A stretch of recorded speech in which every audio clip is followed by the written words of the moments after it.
en la historia de nuestro continente, imaginamos una serie de hechos dramáticos en los cuales nuestros antepasados dieron todo por sus naciones. Sin embargo, nos olvidamos que estos personajes, estos hombres y mujeres, también hicieron historia en el día a día, con sus costumbres, sus valores, sus creencias, pero sobre todo, con las ganas y los deseos de hacer su vida cada día más placentera. Hoy, The History Channel nos propone un encuentro con los sabores y aromas de nuestra historia, a través de las comidas y bebidas de nuestros pueblos. Historia a la carta nos acercará a las recetas familiares o a la de los grandes maestros de la cocina, para a través de ellas descubrir una parte de nuestra rica historia. Soy Giovanni Sixia para The History Channel.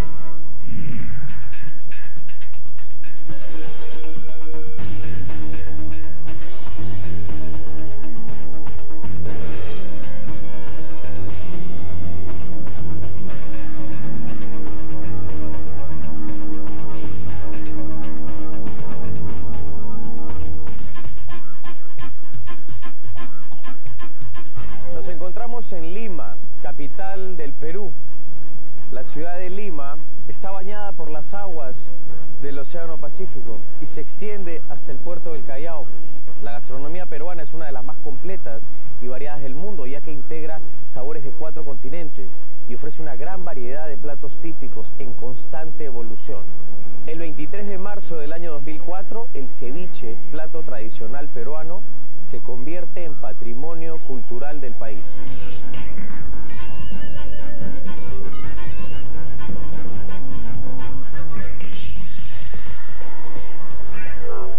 Señor, buenas. Buenos días. He comprado todo para hacer ceviche. He comprado limón, cebolla, camote. ¿Qué me falta? Ahora le falta el pescado. No, de hecho. Y especialmente para ceviche tenemos el pez gallo.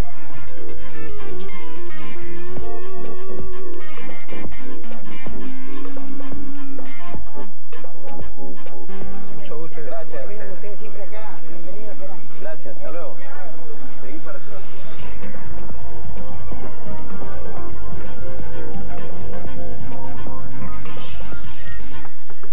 Hola.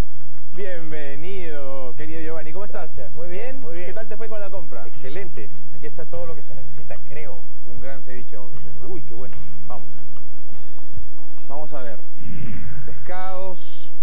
Ah, veo que has traído acá un diablito. Sí, he traído bonito también. El bonito era el pescado que se usaba para el ceviche, Sí. pero ahora ya no se usa mucho. Tú puedes hacer ceviche de cualquier pescado. No hay pescado malo para el ceviche, lo importante es que esté fresco. Claro. Y este que has traído aquí, eso es más para un sudado que haremos. Pero veo que en realidad yo he traído, tú has traído este pescadito, yo he traído otro que te voy a mostrar ¿Este aquí. diablo está bueno para el ceviche? Más para guisar, Ya. pero para ceviche yo tengo este pescadito aquí que saqué ayer. Mira, Ah, ese chiquito. es un Está lenguadito que está por aquí cerca en las costas, en las orillas. Y para el ceviche este es el rey de los pescados. Ah, Sí.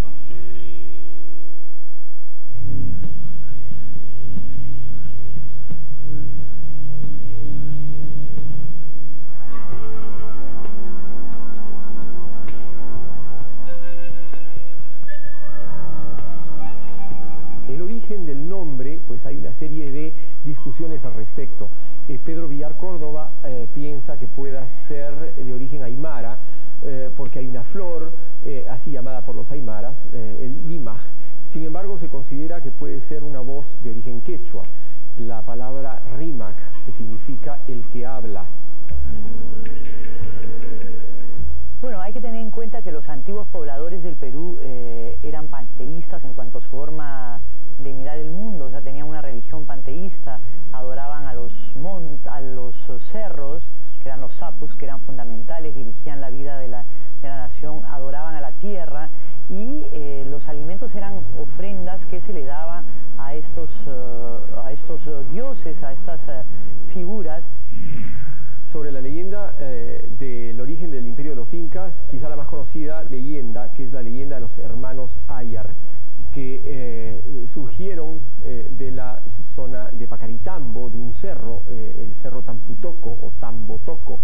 Estos hermanos empiezan a avanzar en una dirección determinada, y en el curso de ella van ocurriendo una serie de incidentes por medio de los cuales varios de estos hermanos van siendo transformados o van muriendo, en fin, quedando al final del trayecto tan solo Ayarmanco con sus 4 hermanas, que son los que llegan al valle del Cusco y fundan la que ha de ser capital del imperio de los incas, el llamado ombligo del mundo civilizado.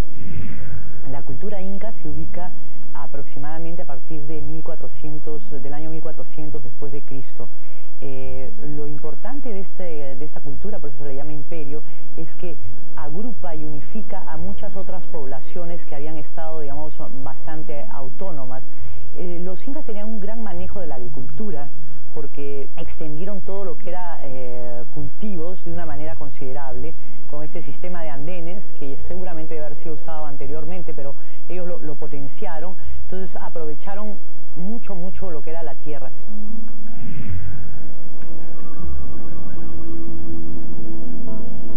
Una característica de los pueblos prehispánicos de las regiones de la costa es el consumo abundante del pescado, de tal manera que la abundancia de recursos marinos estuvo conectada al surgimiento mismo de la civilización. Apareció la civilización en los Andes cuando los seres humanos descubrieron en la agricultura el algodón, y con el algodón se hicieron redes, con las redes se capturaron gran cantidad de pescado. En el caso de la sierra, lo clásico es la escasa presencia de proteínas animales, no comían demasiados animales, era una dieta basada fundamentalmente en productos vegetales.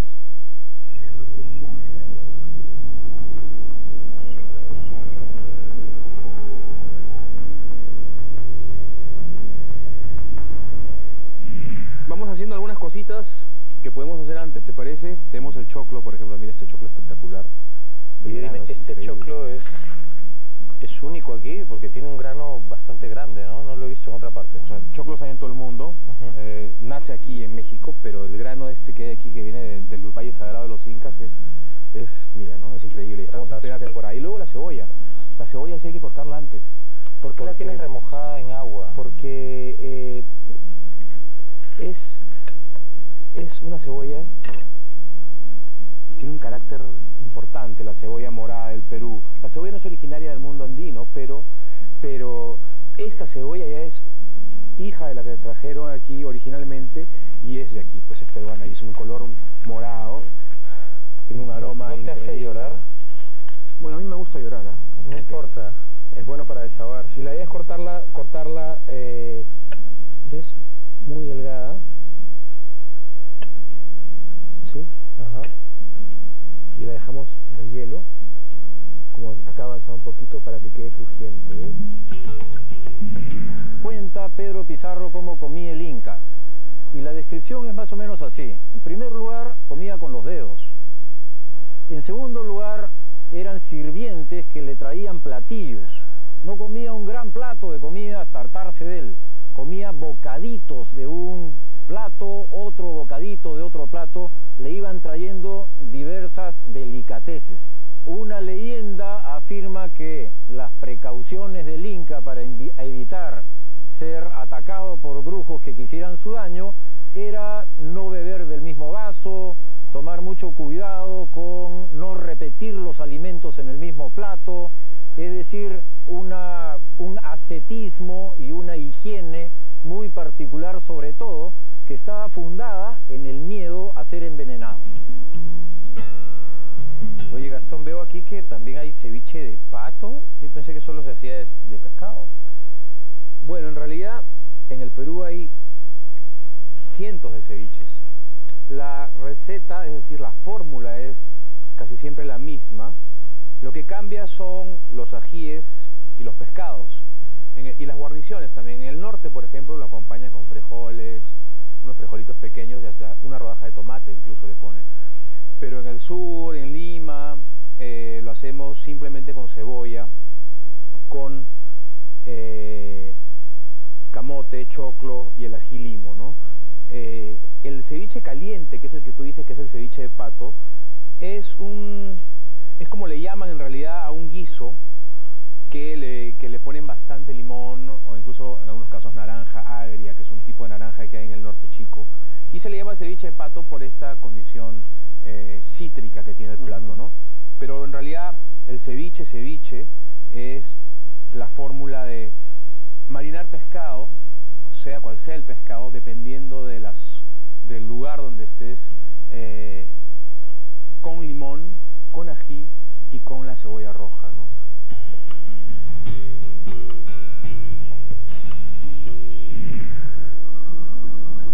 Bueno, Ciudad de los Reyes es el nombre de Lima, ¿no? Lima o la Ciudad de los Reyes. Originalmente los españoles formalizaron el nombre como Ciudad de los Reyes. En la práctica todo el mundo le ha dicho Lima a lo largo de los siglos. Pero el origen del nombre se dice que guarda alguna relación con los Reyes Magos. De hecho, la fundación de la ciudad de Lima al comienzo de enero es relativamente cerca de la fecha de la bajada de Reyes. Pero por otro lado, la doctora María Rostorowski sostiene que el nombre Ciudad de los Reyes es en honor al rey Carlos V y su madre, la reina Juana, que reinaban cuando la ciudad de Lima fue fundada allá en 1535. ¿Por qué se eligió este sitio que ha motivado muchas discusiones? ¿Por qué no fue el Cusco, por ejemplo, donde estaba el centro del poder inca o la mayor parte de la población conquistada? Se cree que los conquistadores buscaban estar cerca al mar por el peligro de una reacción de los ejércitos quechuas.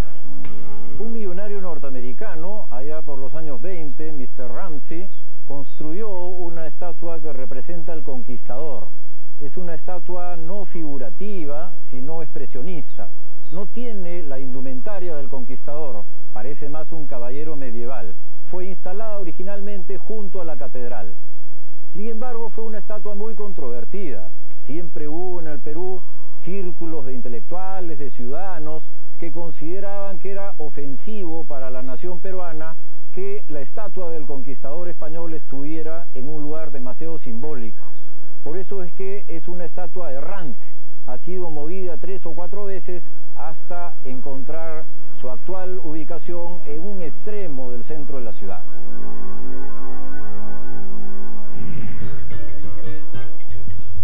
A la abundancia de alimentos del Perú van a sumarse los aportes de los colonos españoles.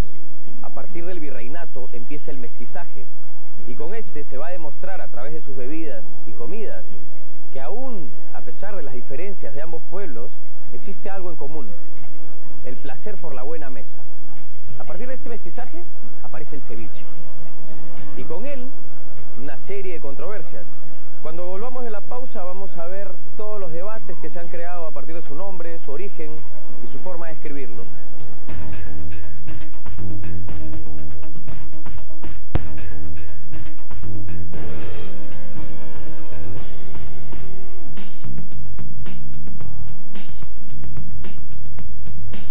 Hoy en día el ceviche se ha convertido en plato de culto gastronómico. Solamente en Lima hay entre 1.500 y 2.000 cevicherías censadas. Y las tenemos de todo tipo, desde las muy elegantes que funcionan en locales especialmente acondicionados, hasta las populares que funcionan en patios de casa, garajes, carretillas y puestos. Hay zonas de Lima, como esta en Chorrillos, en donde las cevicherías se ubican una al lado de la otra y ofrecen sus deliciosos ceviches desde tempranas horas en la mañana hasta que cae el sol.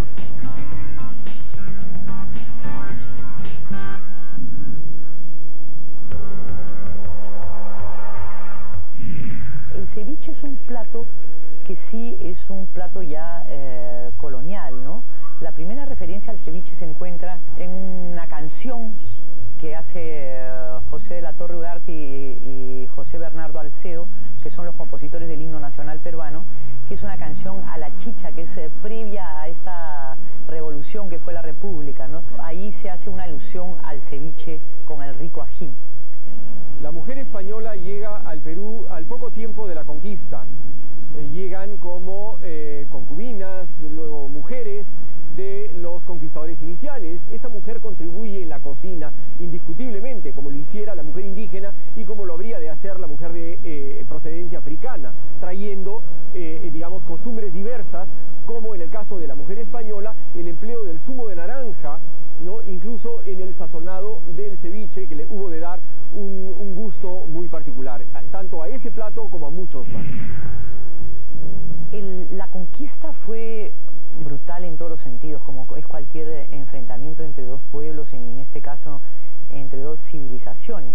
La manera, digamos, como se trató al indígena fue pues de conquistador a conquistado, y también en la religión, en las costumbres, todo fue un trastocamiento muy fuerte. La conquista, más no nos olvidemos que tenía una misión, que era convertir a estas almas al mundo católico, al mundo cristiano, porque estaban y vivían en el pecado. Había una serie de concesiones en este mundo de la clasificación de los pecados y la religión que eran benignas para los indígenas, pero había que conquistar su alma. Entonces, lo que se produce es una especie de sincretismo entre las costumbres religiosas andinas, que son difíciles de deshacer, y la asunción de una nueva manera de comunicarse con la religiosidad.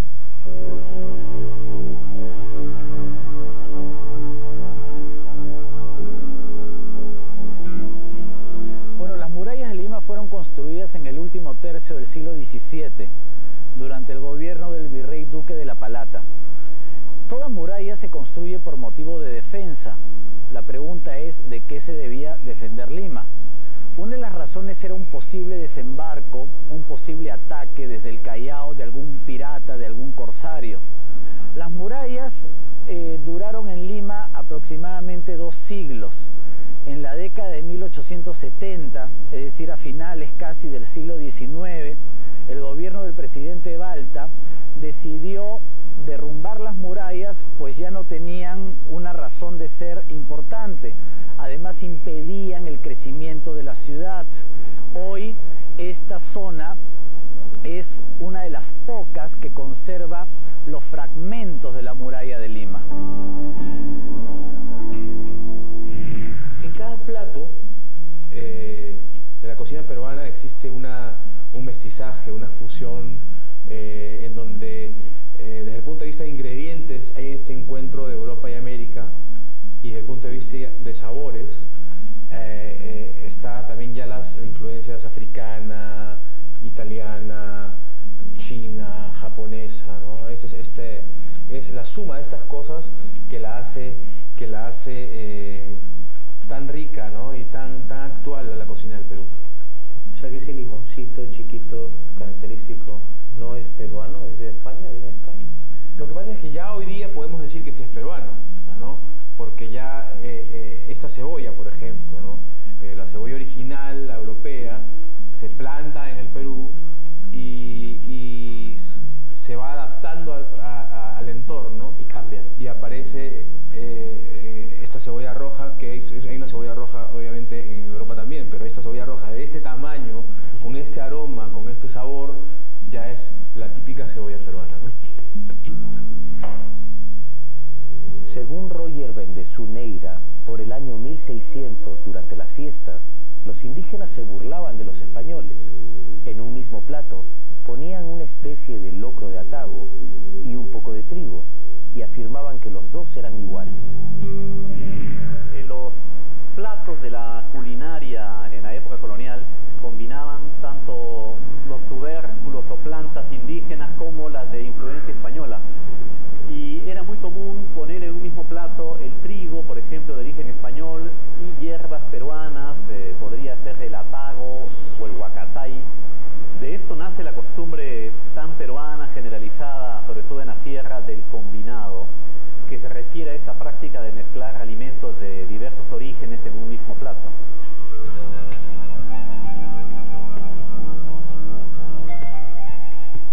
El ceviche es el plato más consumido en el Perú, extensiva e intensivamente. La palabra ceviche proviene, según hay varios criterios. Unos dicen que viche es la comida suave, tierna. Sipich es una voz peruana también, del norte, norteña, que significa comida ácida. Hay quienes hablan de que el ceviche tiene orígenes árabes, pero creo que en realidad lo que vale en el ceviche es el producto mismo, que en este momento es un producto de bandera nuestra, ¿no?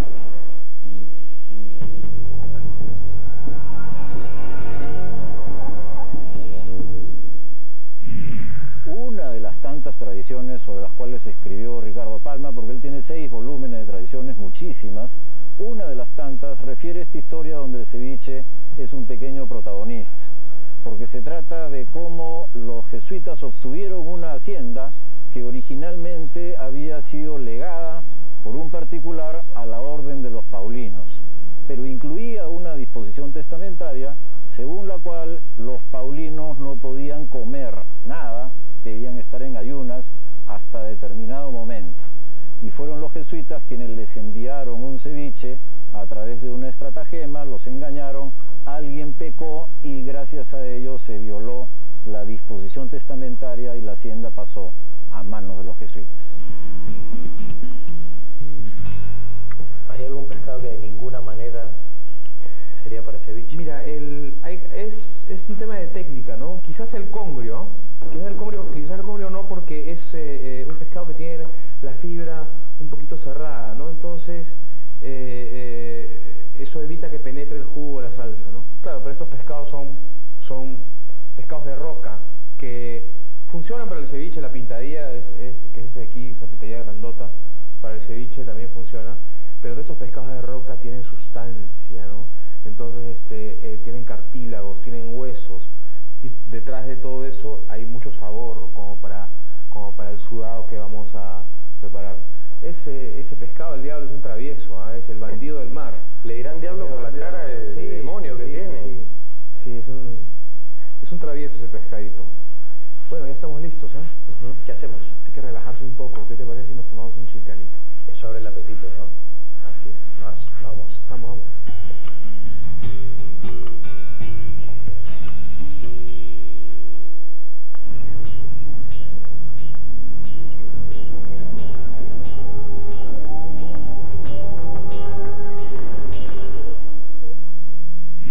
Los curacas eran una institución que tenía pasado precolombino, pero que los españoles mantuvieron. Eran intermediarios, eran bisagras, hacían las conexiones entre el mundo de los españoles y la realidad de los indios. Estos curacas se van a revelar en el transcurso del siglo XVIII, exactamente el año 1780, bajo el liderazgo de un importante curaca llamado Túpac Amaru. Su nombre verdadero era José Gabriel Condorcanqui, pero él apelaba a ser descendiente del último de los incas, llamado precisamente Túpac Amaru I. Por eso es que este personaje del fin de la era colonial lleva el nombre de Túpac Amaru II. La rebelión fue fundamentalmente antifiscal. Eran las medidas que habían adoptado los Borbones al final del siglo XVIII los que habían desordenado la sociedad indígena, la sociedad campesina, la sociedad tradicional, y movilizaron a los indios a una gran rebelión.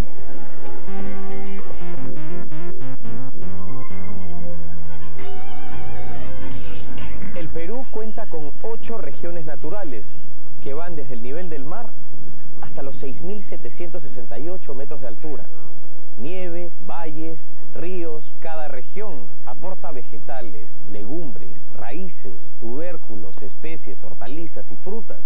Y el mar, 600 variedades de pescado distintas y 400 de mariscos. De esta diversidad nace su antigua y exquisita gastronomía, que luego integra los aportes de la cocina española. Cuando volvamos de la pausa, veremos cómo se profundiza el mestizaje gastronómico en el Perú, quien tras lograr su independencia empieza a constituirse como república.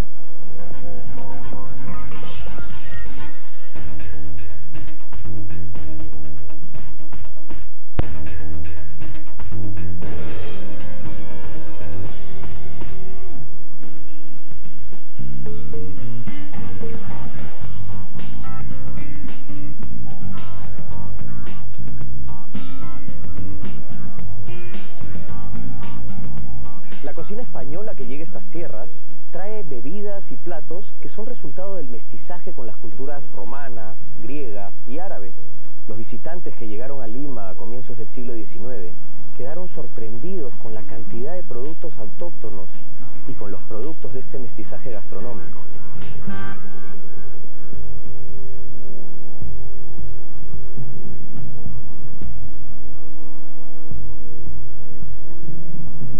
Cuando San Martín entró a esta ciudad en 1821, Lima contaba con aproximadamente 64.000 habitantes.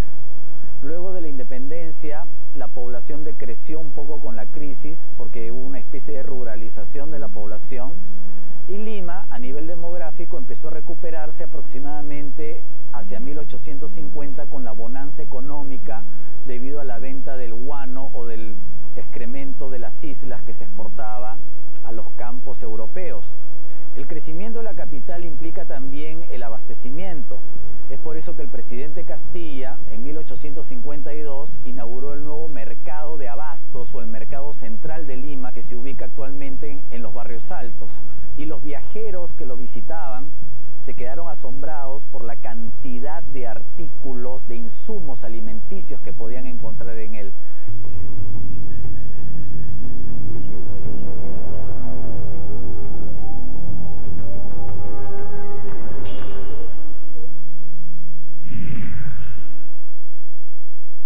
El pisco del Perú, un mosto verde. Sabes que la bebida nacional, además del pisco, es el pisco sour, ¿no? Pero a mí me gusta este que vamos a hacer aquí, que es el chilcano, que es limón, ginger ale, hielo y pisco. Y digamos que la bebida peruana por excelencia antigua, ¿cuál sería? La chicha. Claro, la chicha ya tiene connotaciones sagradas, ¿no? La chicha es pre-inca, ¿no? La chicha es una bebida de las culturas incas, pre-incas, y a lo largo de todo el Perú hasta el día de hoy existe chicha.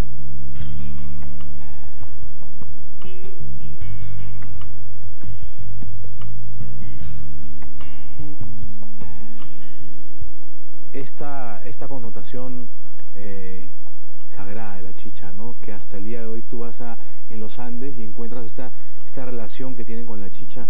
El mundo andino es fascinante, ¿no?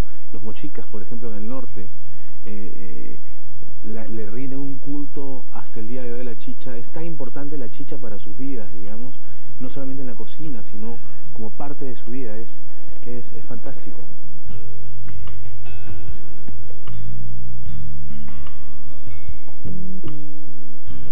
Salud, doctor.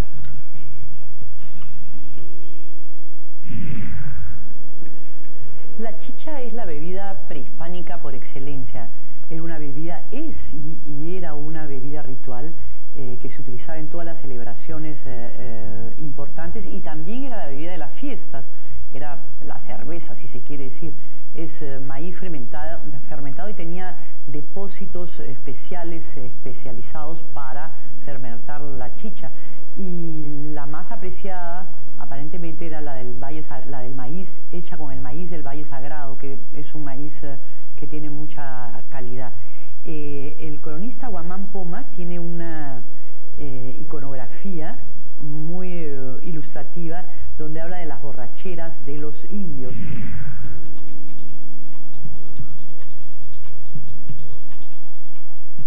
José de San Martín llega en 1821 a la ciudad de Lima. Al ingresar, reúne a una sesión de cabildo abierto y finalmente proclama la independencia el 28 de julio de 1821. Muy poco tiempo después, José de San Martín, que instaura un régimen llamado el protectorado, que era un régimen transitorio a aquel régimen que los propios peruanos debían de decidir por sí mismos. Este régimen del protectorado habrá de dar lugar a la denominada sociedad patriótica y luego a un congreso constituyente. En el siglo XIX, después de la independencia, Lima, sobre todo, más que el Perú conjunto, recibe una importante, podríamos decir, influencia o inmigración europea. Llegaron inmigrantes de muchas naciones europeas, alemanes, franceses, ingleses, italianos. Y los franceses van a destacar en ciertos rubros específicos. Por ejemplo, en las panaderías, de ahí la costumbre del pan francés, que hasta ahora caracteriza a los desayunos limeños. Y también los postres, los dulces, el soufflé, por ejemplo, o el mousse, provienen de aquella época.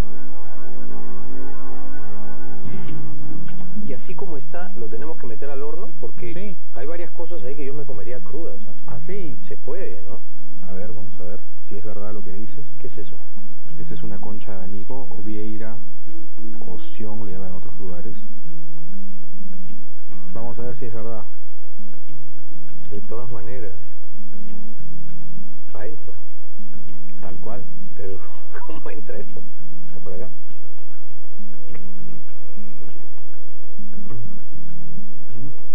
Sabor dulce, cuando está viva, es fantástico. No necesita más. ¿No? Buenazo. ¿Cuánto tiempo cocinas esto? No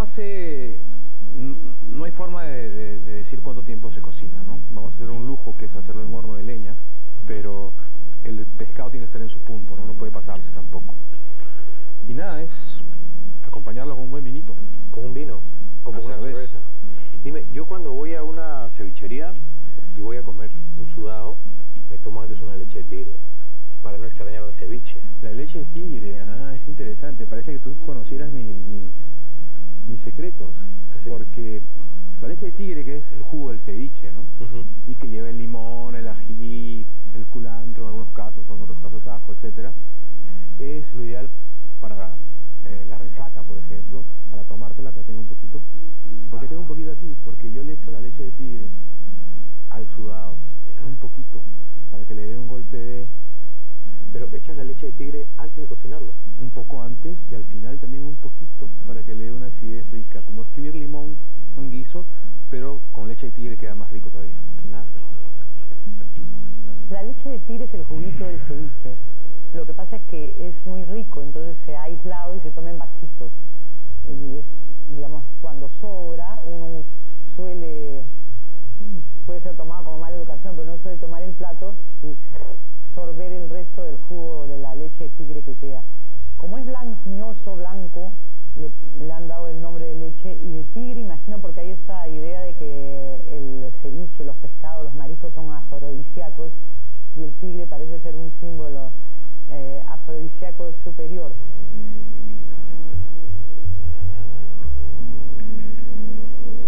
De hecho, el ceviche que comemos ahora no es el mismo que comíamos hace 20, 30 años, ¿no? La receta ha cambiado. Antes el ceviche se comía luego de unas 3 o 4 horas de maceración en el jugo. Y por eso tenía un color blanca la carne. Exactamente. Hoy día el ceviche tarda lo que tarda prepararlo y luego comerlo, es decir, segundos. Desde el momento que acabas de echarle limón, la leche de tigre, entonces ya te lo puedes comer. ¿Por qué? Porque hoy día, gracias a los métodos de conservación, el pescado llega muy fresco y entonces es tan buena calidad del pescado que mal haríamos en dejarlo macerando en la leche de tigre.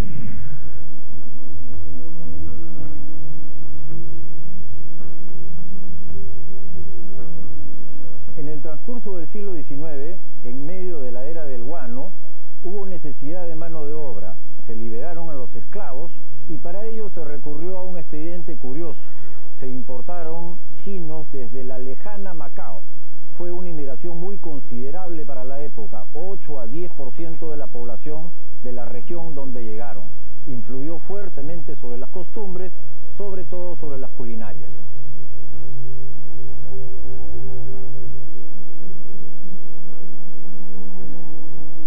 Cuando los chinos llegaron a Lima, se establecieron en la calle Capón. Ahí abrieron sus primeros restaurantes. Eran establecimientos dedicados a la clase media que empezaba a gustar la comida china. Ahí es que se produjeron fusiones. Una muy importante es la que va a derivar en el lomo saltado, que es un antiguo platillo chino, el lomo cortado y saltado, combinado con papa, el producto nacional por excelencia del Perú, que bajo la forma de papa frita se mezcla con el antiguo lomo saltado chino para producir un plato nacional peruano. En 1899 llegó también un grupo de japoneses migrantes para trabajar en las haciendas de la costa. Vinieron en mejores condiciones y aprovecharon los insumos que son más o menos parecidos, las verduras, por ejemplo, que ya habían sembrado los chinos. Y ahí es donde surge una cocina que se llama la cocina Nikkei, que fue publicada fue bautizada así por Rodolfo Inostroza, que es un poeta y gastrónomo, y nos enseñó a comer pescado. O sea, pescados que antes no comía, mochita, no sé, mero. En el norte se comía tal vez un poco más, pero calamares, pulpos, caracoles, de todas las maneras. O sea, se abrió Lima, y las clases altas se abrieron al mundo del pescado mucho más de lo que estaban antes. A finales del siglo XIX, la ciudad empezó a experimentar un gran crecimiento. Cuando volvamos de la pausa, vamos a ver cómo a partir de este se intensificó el consumo de pescado y cómo el ceviche adquirió un protagonismo que hasta el día de hoy se mantiene y que caracteriza a nuestro pueblo.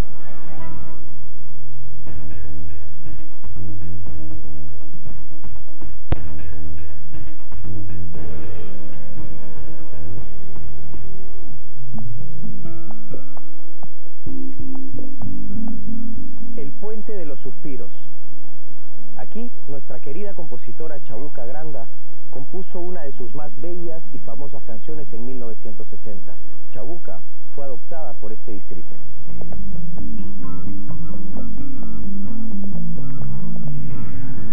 Con la construcción del ferrocarril de Lima a Chorrillos a mediados del siglo XIX, se desarrollaron los balnearios Miraflores, Barranco, Chorrillos.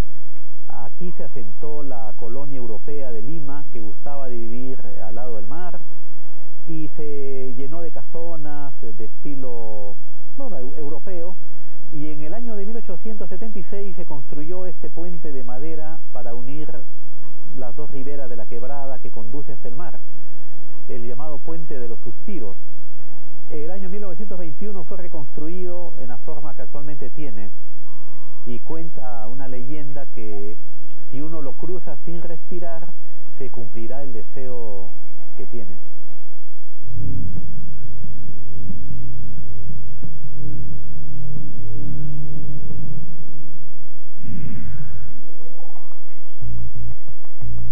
En el siglo XIX, durante el gobierno del presidente Ramón Castilla, se decide construir un mercado moderno.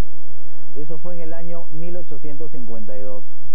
Ese año se fundó y se construyó el Mercado Central, ubicado en los barrios altos, una zona populosa de Lima. Ese mercado estaba complementado por el matadero o por el camal de Lima. El camal se ubicaba en las afueras de la ciudad, donde está actualmente el Parque de la Exposición. Esta ciudad se fue urbanizando en varias etapas. El punto donde estamos parados ahora eran los confines de la ciudad hacia 1870, cuando se construyó este museo de arte y se abrieron estas avenidas más o menos amplias. Sin embargo, no hubo una planificación adecuada y el tráfico es una de las cosas más caóticas de Lima, ¿no? Un elemento importante en la urbanización fue la aparición de la luz eléctrica, cosa que ocurre después de la guerra con Chile, hacia 1890 aproximadamente.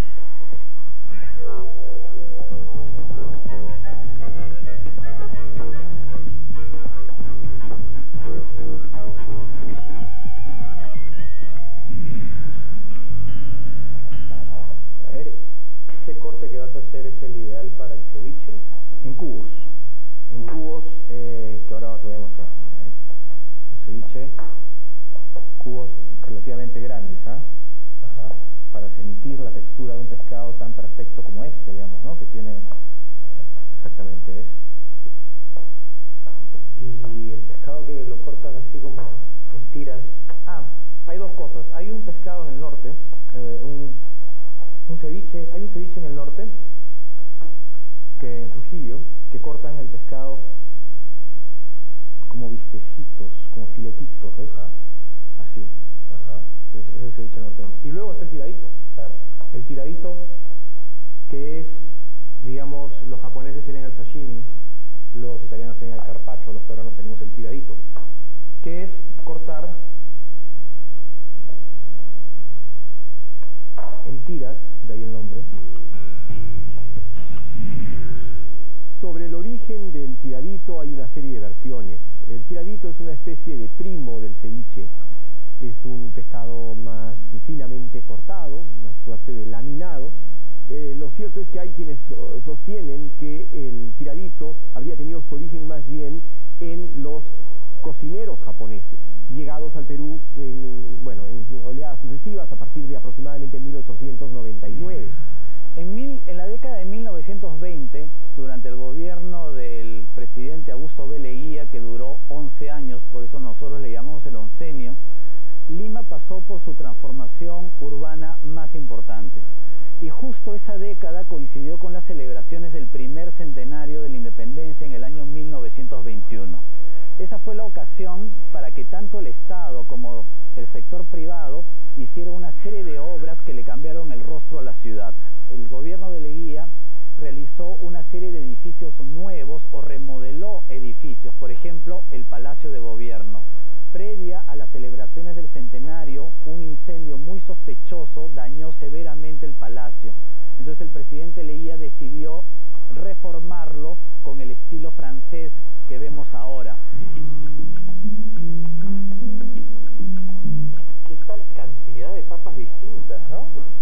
¿Tú dirías que la papa es el producto peruano más representativo? Y es que imagínate el mundo sin papa, ¿no? El gran aporte, el gran regalo del Perú al mundo es sin duda la papa, ¿no? Dicen que hay cerca de 5.000 variedades de papa en el Perú. 5.000. Tú te sabrás por lo menos 10, ¿a qué no te sabes 10? Sí, ¿Sí? claro. Avariva, Yungay, Tomasa, Huamantanga, Huayro, la amarilla, la compis, duraznillos. Faltan 2. La novia que llora y la rosada. Bueno, el Señor de los Milagros es la imagen más venerada del Perú entero. Atrae a miles de personas que vienen a su procesión, que sale 2 veces al año. En esta procesión, la gente se junta, viene a comer anticuchos, picarones, turrones, pero esta imagen tiene una historia muy interesante. En 1551 es pintada en una pared por un negro Angola muy humilde, una escena de Cristo en la cruz. Tratan los sacerdotes de limpiar la pared, no lo logran, tratan de tumbarla y parece que las personas se accidentaban al hacerlo. Y un poco más tarde comienza un gran terremoto en 1556 y la pared queda intacta. Vienen una serie de terremotos porque esta es una zona de temblores y terremotos, hasta que llega el terrible terremoto de 1746 que barre prácticamente Lima y Callao. En el Callao quedan vivos 200 personas de más de 4.000 que vivían, y entonces y sigue la imagen en pie, o sea, nunca se caía. Entonces la iglesia tiene que aceptarla y sacar una réplica que es la que sale en procesión todos los años. Hoy en día Lima se ha convertido en una ciudad moderna que alberga 9 millones de habitantes. Aquí se realizan constantemente trabajos para recuperar el centro histórico. En el año 1998, la ciudad de Lima, por la cantidad de edificios coloniales, fue calificada por la UNESCO como Patrimonio de la Humanidad.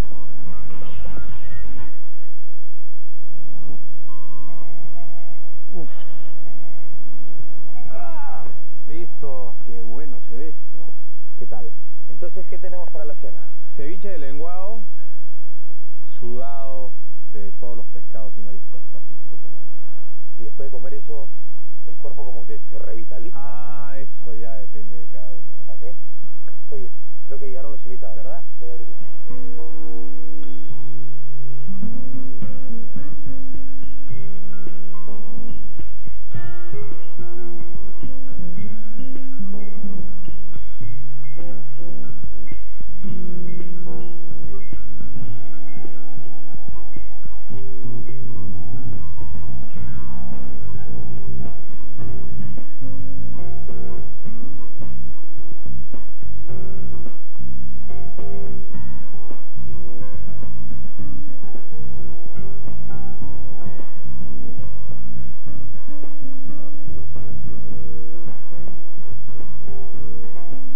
Un plato típico no tiene solamente una receta, tiene un sinnúmero de maneras de prepararlo, pero siempre mantiene su espíritu y su valor, su identidad. Así como los pueblos, por más que evolucionan, la identidad de su gente sigue intacta. Cuando disfrutamos de nuestras comidas y bebidas, estamos disfrutando de parte de nuestra historia, y al elaborarlas, estamos dándole ese legado a nuevas generaciones. Soy Giovanni Sixia para The History Channel, y esto fue Historia a la Carta.